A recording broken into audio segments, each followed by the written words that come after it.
माँ के लिए पंखा, बीवी के लिए एसी।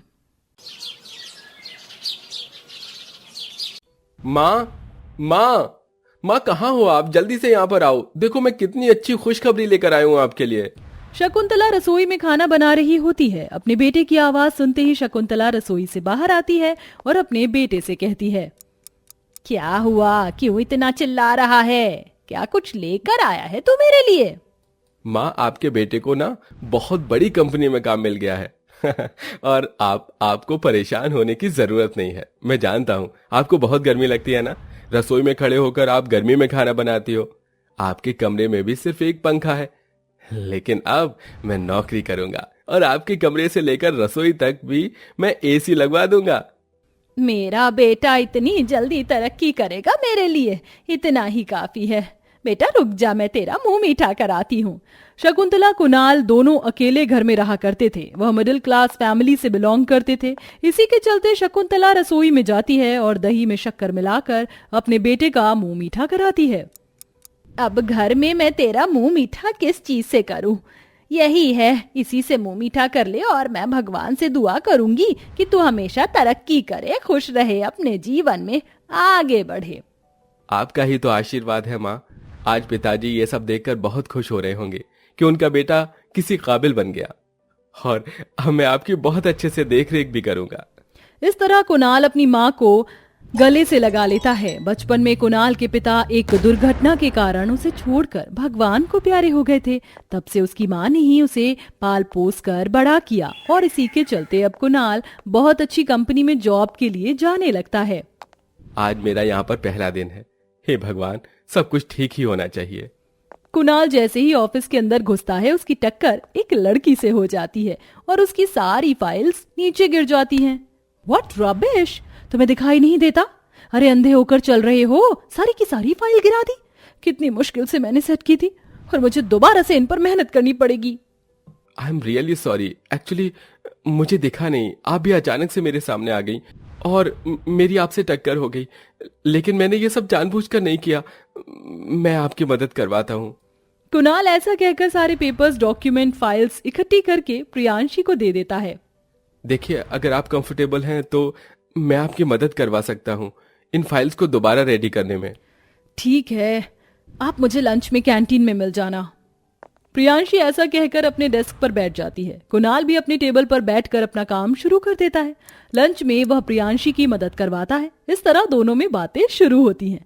अब दोनों ऑफिस में एक दूसरे के दोस्त बन जाते हैं। तो वहीं धीरे धीरे कुणाल को प्रियांशी से प्यार होने लगता है। अगर आप बुरा ना मानो तो मैं एक बात कहना चाहता हूँ। हाँ हाँ, कहो, क्या कहना चाहते हो? दरअसल आप मुझे पसंद हो। जब से तुम मेरी जिंदगी में आई हो, सब कुछ अच्छा अच्छा चल रहा है। क्या तुम मुझसे प्यार करती हो?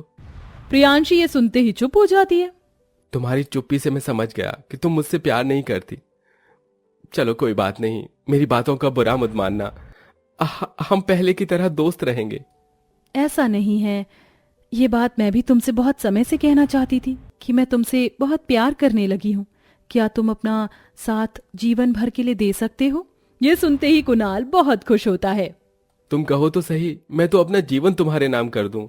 इस तरह वे दोनों एक दूसरे से शादी के लिए तैयार हो जाते हैं। दोनों एक मंदिर में जाकर शादी कर लेते हैं, जिसके बाद कुणाल अपनी गर्लफ्रेंड प्रियांशी को अपनी पत्नी बनाकर घर लेकर आता है।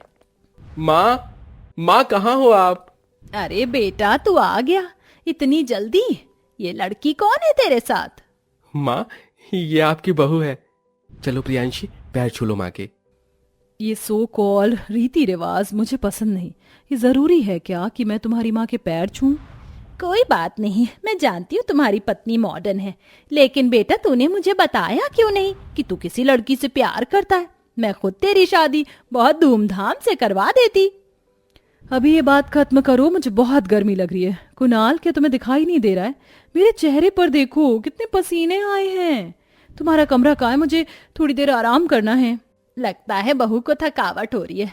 जा कुणाल बेटा, बहू को अपने कमरे में ले जा। कुणाल प्रियांशी को अपने कमरे में ले जाता है और शकुंतला अपने बेटे और बहू के लिए खाने को कुछ बनाने वापस रसोई में पहुंच जाती है। जब तक बहू थोड़ा आराम करेगी तब तक उसके लिए कुछ बना देती हूँ। तभी शकुंतला को अपनी बहू के चीखने चिल्लाने की आवाज आती है। हे भगवान, ये क्या हो गया है? क्यों बहू इतनी जोर से चिल्ला रही है? मुझे जाकर देखना चाहिए। शकुंतला जैसे ही अपने बेटे के कमरे के बाहर पहुंचती है, उसे उसकी बहू की आवाज आती है। ये क्या है? तुम्हारे कमरे में एक एसी तक नहीं है। अरे एक पंखे के नीचे मुझे कितनी गर्मी लगेगी, तुमने सोचा भी है? मैं यहाँ नहीं रह पाऊंगी। अगर तुमने मेरे कमरे में एसी नहीं लगवाया तो मैं यहाँ से चली जाऊंगी। अरे यार, तुम गुस्सा क्यों कर रही हो? मेरे रहते तुम्हें परेशान होने की जरूरत नहीं है। मैं हमारे कमरे में बहुत जल्दी एसी लगवा दूंगा। कुणाल अपने दोस्त से कुछ पैसे उधार लेता है और कुछ पैसे उसके पास पहले से होते हैं। वो अपने कमरे में एसी लगवा देता है, जिसके बाद एसी की ठंडी हवा में प्रियांशी आराम से रहती है। बेटा, तेरे पास इतने पैसे कहाँ से आए? अपने दोस्त से पैसे उधार लिए थे मैंने, लेकिन कोई बात नहीं, मैं जल्दी ही चुका दूंगा। ठीक है बेटा, लेकिन तुम तो मेरे कमरे में भी एसी लगवाने वाले थे। अपनी माँ को भूल गए अपनी पत्नी के आते ही? नहीं माँ, ऐसा नहीं है। मेरे दोस्त के पैसे उतारने के बाद मैं आपके कमरे में भी एसी लगवा दूंगा। कुणाल की ये बात सुनकर शकुंतला अपने एक पंखे के कमरे में जाकर लेट जाती है, जहां उसे बहुत गर्मी लगती है क्योंकि वो रुक रुक कर चल रहा होता है। यहाँ तो बहुत गर्मी है, एक काम करती हूँ, बेटे के कमरे में ही चली जाती हूँ। शकुंतला कुणाल के दरवाजे पर आती है। अब कौन आ गया कमरे के बाहर? रात को कोई हमें चैन से सोने भी नहीं देता।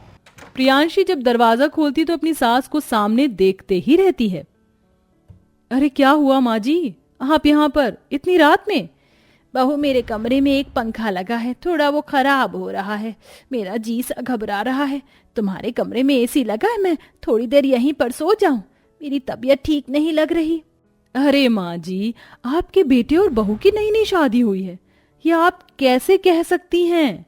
जाओ सो जाओ, रात हो गई है। प्रियांशी इतना कहकर अपनी सास के मुंह पर ही दरवाजा बंद कर देती है। अब क्या ही कर सकती हूँ, अपने एक पंखे के कमरे में ही जाकर सोना होगा। इस तरह कुणाल अपनी माँ के कमरे में तो एक पंखा ही रखता है और वहीं अपनी पत्नी के लिए वह कमरे में एसी लगवा देता है। लेकिन गर्मी जैसे जैसे बढ़ती है, शकुंतला की तबीयत और ज्यादा बिगड़ने लगती है। वह तबीयत खराब होने की वजह से अपने कमरे में रहती है, जिस कारण घर में किसी को भी समय पर खाने पीने के लिए कुछ नहीं मिल पाता। माँ जी को तो देखो पता नहीं कहाँ आराम फरमा रही हैं, अभी तक इन्हें नाश्ता बनाने की भी फुर्सत नहीं मिली। बाप रे बाप, रसोई में तो मुझे पसीने के साथ चक्कर भी बहुत आएंगे। मैं तो अपने लिए कुछ बनाने से रही।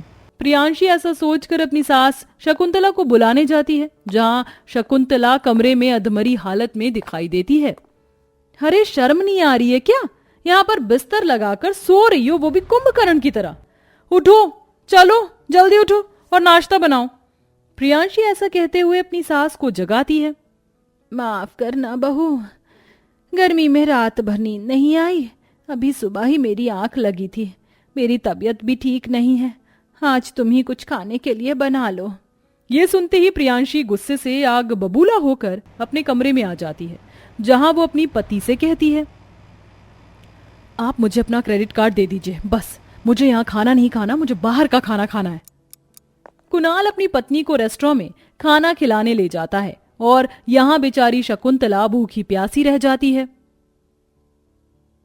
लगता है कोई भी नहीं है, बहू और बेटा बाहर खाना खाने गए हैं, अब मुझे ही अपने लिए खाना बनाना होगा।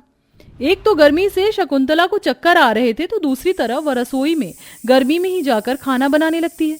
वह खाना बनाते बनाते उसी वक्त वहां बेहोश हो जाती है। जब कुणाल और प्रियांशी घर वापस लौटते हैं तो शकुंतला की हालत देखकर उसे तुरंत अस्पताल लेकर जाते हैं। सुनिए, आपकी माँ के शरीर की गर्मी उनके दिमाग पर हावी हो गई थी। आपको अपनी माँ को ठंडे टेम्परेचर में रखना होगा, तभी उसकी तबीयत ठीक हो सकती है, वरना अगर गर्मी दिमाग पर चली गई तो उनकी जान को भी खतरा है। ये क्या कह रहे हो डॉक्टर? आप मेरी माँ को जान को खतरा है?